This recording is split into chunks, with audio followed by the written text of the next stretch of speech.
All right, so on May 19th, the folks in Putnam Valley have a pretty big decision on their hands. It's all about writing the next chapter for a real cornerstone of the community, the public library. So let's dive in and break down what's actually being proposed, what it costs, and why it really, really matters. So what does a library from way back in 1929 have in common with a modern community center? It's a great question, and the answer might surprise you. Pretty much everything. The Putnam Valley Library has changed so much since it started, and honestly, that evolution is at the very heart of what this vote is all about. And wow, this really tells the whole story, doesn't it? Just look. On the left, you've got the Putnam Valley Lodge, which has been the library's home since '68.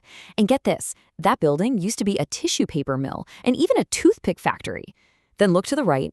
That's the library today. It's a buzzing, vibrant hub, packed with people for a concert. I mean, talk about an incredible transformation. And that transformation has totally redefined what the library is. It's just so much more than a quiet place for books now. It's really become a true community hub. Yeah, this really sums it up perfectly. I mean, we're talking about a place where people can just connect, where you can get free access to Wi-Fi and technology, which is huge. It's a space for all sorts of educational and cultural programs. It's even a lifeline for folks looking for a job. And it's for everyone, literally all ages, from the little ones at Storytime all the way up to seniors at the chess club. Okay, so before we look at what's next, I think it's super important to look back. Trust is all about accountability, right? So let's take a look at how the library actually used the community support from the last time around. And the bottom line is, they delivered. Plain and simple. The funding you all approved wasn't just some number on a spreadsheet. It was the spark that turned promises into real, tangible improvements that everyone could see and use. So what did that support actually pay for? Well, a whole lot.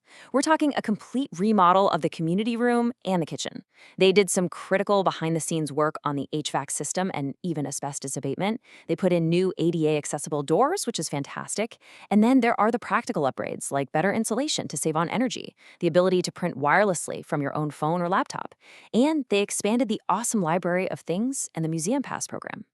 And here you can see the direct result of that investment, a brand new, beautifully renovated space just ready and waiting. So that you, the community, could fill it. And look at that, the exact same room, just buzzing with people, with connection, with life. This is what return on investment looks like in the real world. It's not just about the four walls, it's about what happens inside them. All right, so the library kept its promises. Now they're looking ahead. Let's talk about the vision for what comes next, assuming they get continued support from the community. So the plan for the next year or so is really built on three main ideas. First, they want to expand access and services for everybody. Second, they need to enhance the safety and infrastructure of the building itself.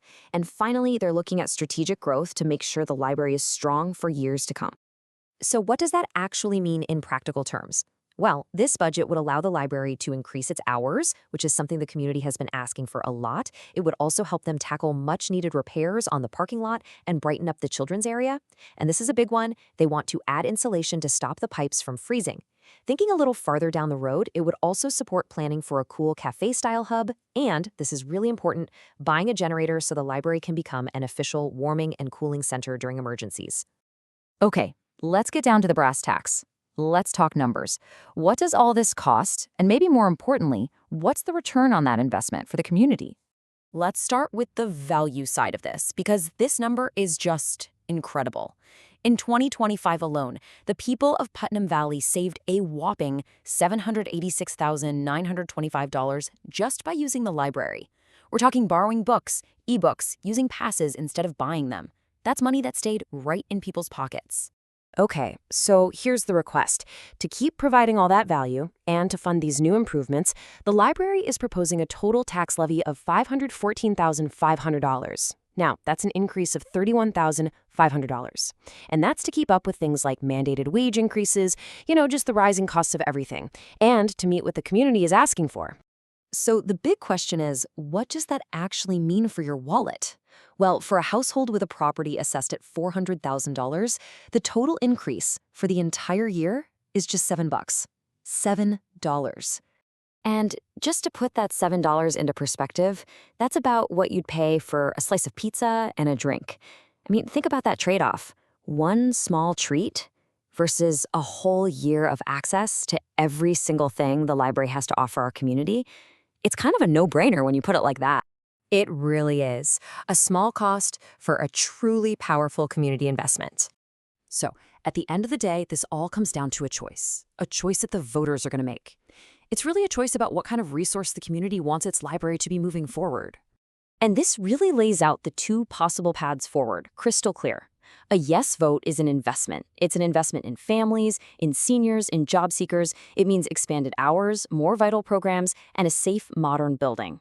But without that funding, well, the library would have to operate on an old budget, and that means risking things like reduced hours, cutting back on programs, limited tech access, and falling even further behind on those essential repairs.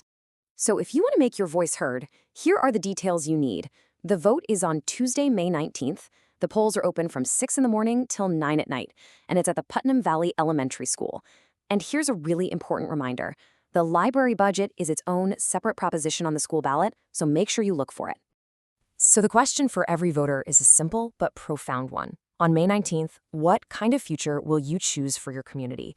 Because this vote isn't just about a budget line. It's about defining the future of a vital public space and deciding what you want for Putnam Valley.